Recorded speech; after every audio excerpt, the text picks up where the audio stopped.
ജഡ്ജീസ്, Indian ഭരണഘടനയുടെ ശില്പി എന്നറിയപ്പെടുന്ന doctor BR Ambedkar soul of constitution എന്ന് വിശേഷിപ്പിച്ചത് ഏത് ആർട്ടിക്കിളിനെയാണ്, അതിന്റെ സവിശേഷത എന്തൊക്കെയാണ് എന്നറിയോ? എന്താന്ന് നമുക്ക് നോക്കിയാലോ. ഭരണഘടന നമുക്ക് ഒരുപാട് മൗലികാവകാശങ്ങൾ തന്നിട്ടുണ്ടല്ലേ. ജീവിക്കാനുള്ള സ്വാതന്ത്ര്യം, സമത്വം, അങ്ങനെ ഒട്ടനവധി കാര്യങ്ങൾ. പക്ഷെ ഇതാരെങ്കിലും തടഞ്ഞ നമ്മൾ എന്ത് ചെയ്യും?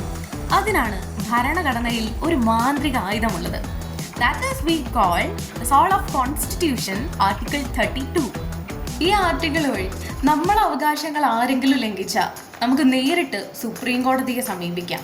ഈ റിട്ടുകൾ വഴി നമ്മുടെ അവകാശങ്ങൾ തിരിച്ചു തരും. അതുകൊണ്ട് തന്നെയാണ് ഡോക്ടർ BR അംബേദ്കർ ഈ നിയമത്തെ ഭരണഘടനയുടെ ഹൃദയവും ആത്മാവും എന്ന് വിളിച്ചത്.